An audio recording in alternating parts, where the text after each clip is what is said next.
The only time you've lost money is when you've given up control of your money to other people. Welcome back, investors. I'm your host, George Roberts, the author of Passionate Living Through Passive Investing. And today we will have the opportunity to dive into the world of infinite banking with Brent Kesler, the money coach and author of Mapping Out the Millionaire Mystery. He calls his implementation of the infinite banking concept the money multiplier. And today we're going to see how you can get all of the money back that you spend on every car you will ever buy for yourself and your family for the rest of your life. You'll learn why it makes sense to leave the world of fractional reserve banking and, more importantly, how to become your own bank. And now it's time to welcome today's exciting guest, Brent Kesler. Welcome to the show. Hey, George, thanks for having me. I'm excited to be here and share with your community today. Okay, so I love the way that you describe it. You made it very clear that this is not all about the guaranteed increase in the cash value. It's not all about collecting the dividends. Really, most of the money that you are making is from your own productive loans to productive assets that either you buy or that you lend to, for example, one of your students, and they're able to pay you. I think you cite 12% in the book. Obviously, that could change in the future based on the interest rate environment. So you're not depending on the insurance company to make this thing work, correct? Correct. But see, the insurance company is where I store my wealth. Because see, the thing is, all your wealth has to reside somewhere. It has to. Look, even in this book that Nelson wrote, The Warehouse of Wealth. Right. So here's your choice. Either you can store your wealth, George, you're from Michigan, you can store your wealth in the Bank of Michigan, or you can store your wealth in the Bank of George Roberts, i.e. your whole life policy, where you own and control it, where you make the profits and dividends, not the stockholders and the shareholders of the Bank of Michigan. So if you have a choice of where you want to store your wealth, do you want to store it in your bank, the Bank of George Roberts, i.e. the life policy, or do you want to store it in the conventional bank where the bankers make the profits and the dividends? You want it in your own bank because look, the only difference between a conventional bank and an insurance company is the name on the door. That's it. They're both depositories. They are both places for you to store your money. Where would you rather store yours? Now, I want to be clear that yes, even though I do this with my money, you don't have to do this because you have a guaranteed growth every year inside of the policy. Even if the company stopped paying dividends, you still have a guaranteed contractual growth that you see exactly what that is before you ever sign, accept, and pay for the policy. So as time goes on, you borrow bigger and bigger and bigger amounts. So now the oldest policy that I have, and I own 31 of these policies, and I buy at least one policy every 1 to 2 years. My oldest policy I started in 2008. Now, remember earlier I said it depends on how I design the policy, but in the first year, I could have put in $1 and I could have got anywhere between 55 and 93 cents to use, right? Now, when I put in that dollar, okay, and let's see, how far am I down the road? 17 years. Now in the 17th year, every time I put that dollar in, I don't get 55 cents or 90 cents. Do you know what I get? I get about $2.70. So if I put in $1, I get $2.70 to use. If I put in 100,000, I get $270,000 to use. And next year, George, is going to be one more year older of the policy. So that means it's more efficient. Every single year, your policy is more efficient. That's not my flapping gums and moving lips telling you that. That is in the policy contract. And that's how you build, keep, and create wealth is through your control of the money, and it's growing in the internal tax-free growth rate environment. The government is completely out of your hair, and there's no money being leaked out to other people. George, look, here's the thing. So let's just talk the truth here. The only time Anybody in the sound of my voice that can hear me right now, the only time you've ever lost money is when you've given up control of your money. That's it. The only time you've lost money is when you've given up control of your money to other people.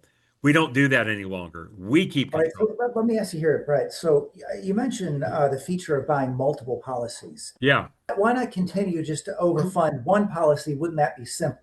Great question. Thank you for asking that. And to give you the details of it, if you really want to study that, Mhm. that's on page 38 of the book, Becoming Your Own Banker. And the reason is because there's this rule. It's called a MEC rule, MEC. It stands for Modified Endowment Contract. Now, look, anytime that something goes really, really good for us, as I'll just use the example of us as Americans, as us as taxpayers, anytime stuff is going really good on the financial world for an IRS taxpayer, the government has to come in and say, oh, I better get in and get some of mine because he's making too much money on that. So prior to June of 1988, the MEC rule did not exist. And you had all these people, the majority of the people were wealthy. They were putting all this money into these life insurance policies. Why were they doing it? Because you have lots of tax advantages by doing that because you're putting your money in, you're letting it grow, it's growing tax free, government's out of your hair. So, and then all this money kept going in, and then all of a sudden they come in and say, Uncle Sam says, well, we got to get our part of it. So they put in this rule called the MEC, a modified endowment contract. And now what the rule says is whenever you put money into the policy, you cannot overfill the policy. So this bottle of water right here holds 12 ounces of water. I could never, ever, ever get 15 ounces of water in this bottle, no matter how hard I try. It would overfill. So I can't overfill the policy because if I do, it will become a MEC. And if it becomes a MEC, it's no longer treated as an insurance contract. It's treated as an investment and it's subject to taxation. So how do we avoid that? So George, when you come to me and say, Brent, I like this thing. I think I want to start a policy for $1,000 a month. Okay, great. Let's start a policy for $1,000 a month. So that's the amount you say you want to put into it. And remember, when you pay your policy premium, you choose the amount and you choose the frequency of how often you pay it. You can pay it monthly, quarterly, twice a year, annually, and you can change and lower it at any time. But now let's say after you've been doing this for 6 months, and this happens all the time, people say, well, man, this is working really good, Brent. It's working really good. I don't want to no longer put in 1,000 a month. I want to put in 2,000 a month. And I'm like, okay, George, you want to put in 2,000 a month. Yes, it's possible to do that, but you can't put it into the same policy. You have to start another policy. I got to get another bottle or another glass to add that extra 3 ounces that because I got 15 ounces and I only got a 12-ounce bottle. I got to get another glass down to put the other water in. You've got to open up another policy. You can't continue to stuff money into that policy or you'll MEC it. So the solution around it is to start multiple policies. Let me give you a quick stat. I have over 17,000 clients in every state of the country. 91% of my clients that have been with me more than a year have more than one policy. 70% of those start a second policy before the first year is up. Why do they do that? Because exactly the example I just shared with you. They see how it's working and they want to put in more money, but they can't go from 1,000 to 2,000. Now, yeah, they could go from 1,000 to 1,100, which is not that big of an increase, but to go from 1,000 to 2,000 or 100,000 to 200,000, you can't do that. It'll MEC it. So they start additional policies. Now, why do I tell you 91% of those people come back to start more? Because if this concept I'm sharing with you today is not working, do you think 91 out of 100 people, 9 out of 10 people are coming back to do more? Nope. Makes sense. So you also talk about paid up additions. How Yeah. can you use this to help to overfund your policy or to I should say, maybe rather than overfund, but to more rapidly increase the cash value? Yeah, great question. Everything I'm talking to you on the premium dollars that we're talking about, that Mhm. is assuming paid up additions is part of that. For example, like when you go to my website, themoneymultiplier.com, and you watch my presentation, there's an example on there I call the money multiplier map. And in that example, it shows an example of somebody putting in $25,000 a year into their policy. That was the number they chose to put in. And so they put in 25,000 a year, and of that 25,000, 10,000 of that is base premium, 15,000 of that is PUA, paid up additions rider. So that is what we would call a blend of like 40 base, 60 PUA. Now, there's different scenarios of why we would do those blends differently. Sometimes people do 20% base, 80% PUA. And sometimes, especially if it's on a child's policy, they'll go the opposite way. They'll put 60 to 70% base in and 30 to 40 PUA. There's different reasons, and our mentors on our team will go through that with you on an individual basis and will show you the pros and the cons of doing it both ways. There's no right or wrong. It just basically depends on where you're at in your financial life currently and what is your objective of the policy. Is the objective of the policy to be like a real estate investor and to get as much money out as quickly as possible, to go buy as many properties, as do as many deals as possible? Or maybe the objective is to use the policy to pay your taxes and get all the money back. Or maybe you're saving for a college tuition, or maybe you got a kid that's getting married, or a car that you want to buy, or a vacation that you and your spouse are going to go on. It depends. Everybody is different, and your financial scenarios change all the time. And that's why, okay, that's why when you work with us, you are assigned your own implementation specialist on our team. And 2 to 3 times a year, every 4 to 6 months, they go back and they look at where you're at in your financial life and what has changed. And because, listen, wherever you're at today, George, in your financial life is not where you were 1, 5, and 10 years ago, and it's not going to be where you're at 1, 5, and 10 years from now, because you have windfalls and downfalls. You get raises and demotions. You buy things and you sell things. So things constantly change. And as that changes, we adjust your strategy. So, like, I'm a chiropractor in my old days, right? So, I like to call this the report of findings. So, like, if you are my chiropractic patient and you come in and if you tell me as a chiropractor and you say, George, you say, Dr. Brent, I have back pain and it's tingling down to my leg. And I'm going to say, okay, George, here's the treatment plan. This is how many treatments we're going to do. And then we're going to do a reevaluation to see how you're responding to treatment. Same thing here. It's just financial report of findings. We're going to see where you're at and what are you doing in your financial life and what has changed. And we just adjust it. There's no right or wrong. So I like this because now you're personalizing the situation. That's exactly where I want to go with this.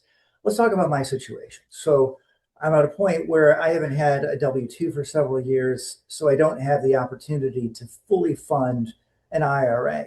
So there's certainly some value to going into a different type of tax shelter. I would say that I'm definitely wealthy, but not wealthy enough to have to worry about estate taxes Yeah. yet.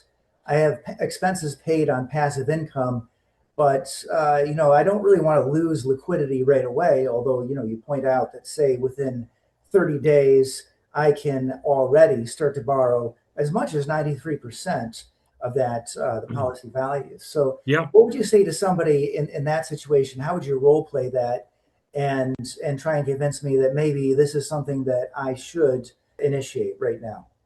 Yeah. No. Well, okay. So anyway, a couple things on that, and I'll unpack what you just said. If I missed something, ask me again. Now, Sure. I will tell you, I do not have a 401k. I don't have an IRA retirement plan. I don't have any stocks or bonds at all. Now, are those things bad? I'm not necessarily saying they're bad. I just don't have any. And if I thought they were good and they were going to truly build me wealth, I would have those in my portfolio. I have none of that whatsoever. So it doesn't matter if you're a W-2 earner, or if you get 1099 income or whatever, that money comes to you. And then the more of it that you can control of it, the better, right? So you want that the control in all underneath like your umbrella of like what you want to do, and you can decide what you want to do and how you want to distribute it out. Now, any money that we can get into the policy is a great thing. Even in this book, okay, it's escaping me right now the page number, but on this book, I think it's page 41 or 44. In that book, what Nelson Nash says is premium should equal income. So let's just say you make $100,000 a year as your income. You eventually want to get $100,000 a year into your policy premium. Now, most In other people, words, as soon as you're actually paying all your bills yes. from your other infinite banks, from And your you other should. policies. You should. Every single dollar that you can get in the policy should run through the policy. It's almost impossible to do that, though, because the insurance company won't allow you to have that much insurance coverage. See, even though you have more money, and I've got lots of clients that have more money that would love to have more policies, but they can't buy any more policies because they're maxed out. You cannot overinsure a body the same way you can't overinsure a car or a house. So what do you have to do? You've got to go get other bodies. And who are your other bodies? Your spouse, your children, your grandchildren. If you own a business, you have people that your employees. Back when I owned chiropractic clinics, I owned insurance policies on my associate doctors that worked in the clinics. So Right. you can own policies on your key employees, but you own and control everything. You're totally the owner and control. They may be the Well, insured let's talk body, about but that you own it. nuance. So that when you would sell one of your clinics, then you'd have an associate doctor, right? Yes. And then they're your business partner, and you can open up that policy while you have that business relationship. But even now, you may have sold that business, you may no longer have that business relationship, but you could continue to fund that policy because it was valid to have a policy on that person at the time you took it out. I Correct? sold, yeah. Anyway, I sold my last clinic almost 10 years ago in 2017. That's when I sold my last chiropractic clinic. I still, and I'll just mention four off the top of my head: Dr. Weston, Dr. Chris, Dr. Chad, Weston, Chad, Chris, and Dr. Jeremy. Four off the top of my head I can think about. I still own and control those policies.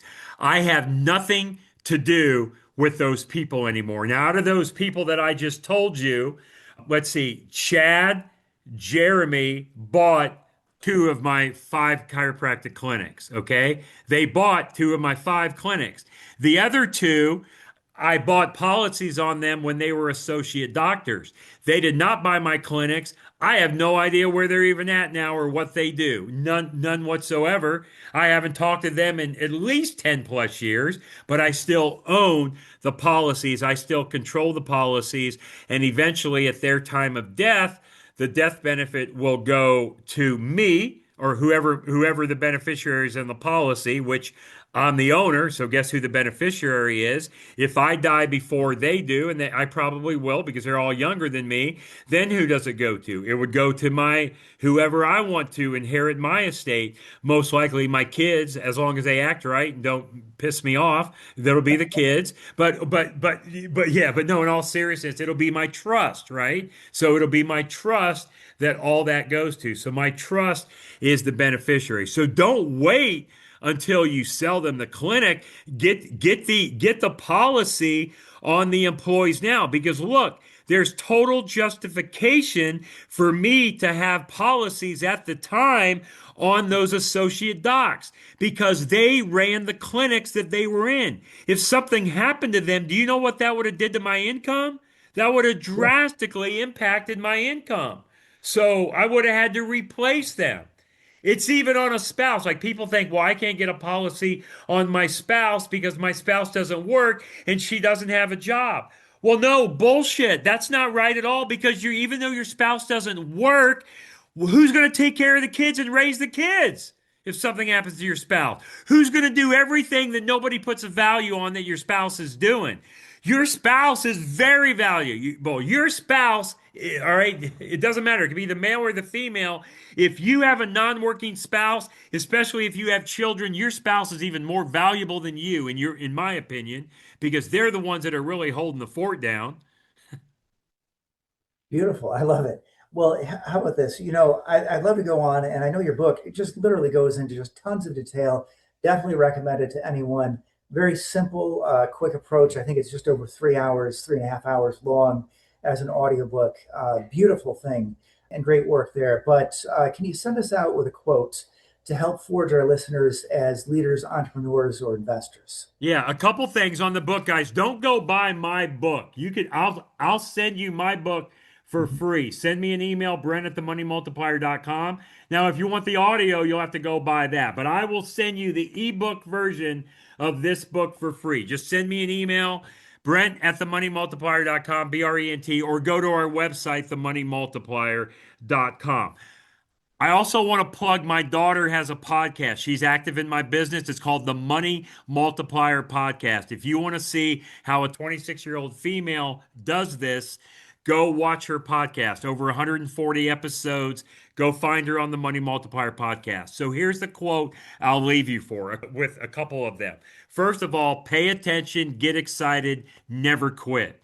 Pay attention, get excited, and never quit. So, another one, mindset, systems, and mentors. Get the mindset of whatever it is you want to focus on.